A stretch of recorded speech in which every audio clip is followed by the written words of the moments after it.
Yun, magandang gabi mga bossing. Yan, nakita nyo na naman yung hampas lupa. Nasa elevator na naman.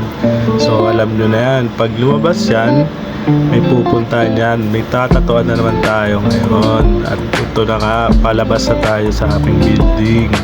Yan, yung entrance namin. Yan, lalakad tayo. Lalabas tayo yan, oh. Selfie na naman po. Kanina, alam mo, basketball. Kumagat labi pa, ang hampas lupa. Albasarado na yan eh, oh. Alam mo, miyembro ng mananabas eh. Lakad-lakad lang yan dyan eh, oh. Tapos, pupunta yan dyan sa may skinita. Mag-shortcut na yan. Susunduin natin yung client natin. Bali, ang client natin ngayon is Egyptian sila. Mag-asawa sila. Bali, yung lalaki, sinatuan ko na yan last time. Tapos ito yun, may nakita pa tayo mga tsinelas dito. Mura lang yan, etneb lang yan mga bossing. Tapos yan, nakita ko na yung mag-asawa. Ito, yan si Sir. Yan, tsaka si Madam. Si Madam magpapakover up. Yun, no, tinuro pa yung tattoo niya. Tapos yung umaway pa si Madam. Ayan, bali yung cover up natin. Tattoo niya dati, pinalaser daw niya. Tapos yan, dito, nasa bahay na kami. Bale, pinrihan ko yung design niya. Ang gusto niyang design is wings na black and gray siya. Pero dark kasi nga may cover up tayo. Pero light lang naman yung cover up natin na pangalan. Ewan ko anong pangalan eh. Hindi ko na tinanong kay Madam. Sabi niya i-cover up ko. Tapos yan, linya-linya na tayo dito. Gamit ko dito is 7RL yan. Habang nilinya natin yung si Madam, medyo nasaktan siya. Nanibago kasi siya, 3 years na daw siyang hindi nakaramdam ng tatuli. Kaya baling yun, naninibago siya sa sakit. At yan po, habang nilalining natin, sinishading natin ng konti sa gilid yung parang dot-dot na datingan ba. Yan, ganun gusto niyang atake ni Madam. Tapos yan, daan-daan lang ako dyan, tuldok-tuldok. Kaso nasaktan talaga si Madam, kaya medyo nagtagal tayo kasi medyo malikot si Madam eh. Talagang konting hagod. Paikot-ikot siya, hindi siya mapakali. Parang may bulati sa puwet ba. Tapos yan, lining lang. Yan, shading ng konti. That yan, no? Nakikita nyo naman yung itsura ni Madam, oh. Tapos yan, tapos na po yung lining natin. Ito, nag-shading na tayo. Gamit ko dito 11RM. Yan, no?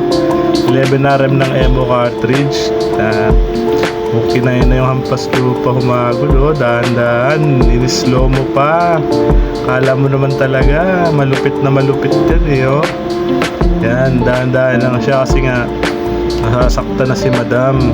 Hindi niya na alam kung paano pwestong gagawin niya. Kaya sabi ko, relax lang. Konting test na lang. Pa-English pa ako dyan. Hindi ko na lang nilala sa video eh. Nakakatawa yung English ko eh. Barok English eh. Tapos yan, shading na tayo ng konti sa ibabaw.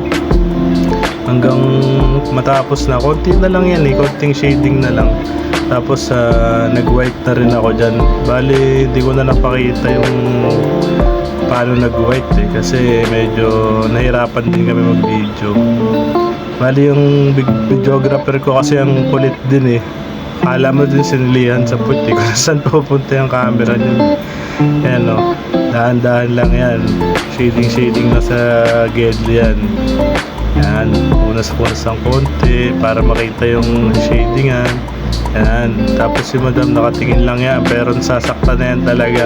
Titiis lang niya. Sobrang pagtitiis yan ni Madam para makover lang yung tattoo niya. Dahil ayaw niya na makita yung tattoo niya before. Tapos yan, natapos na tayo. Bali, bula-bula na tayo, no?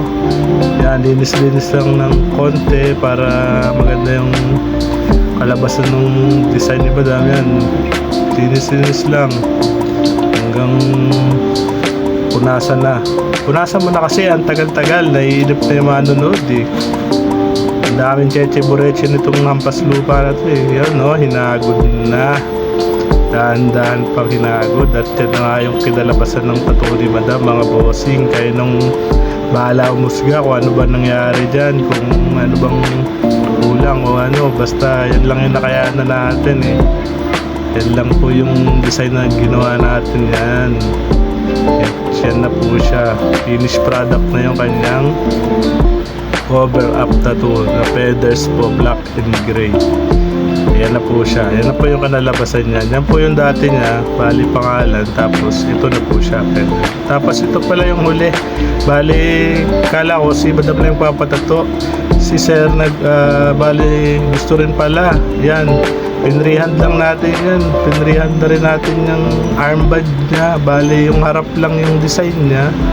Tapos, yung likod, kinustomize ko na lang. Ako na yung bahalang gumawa ng mga detalye. At ito na nga yung kadalabasan ng kanyang tattoo. Yun lamang po. Maraming salamat.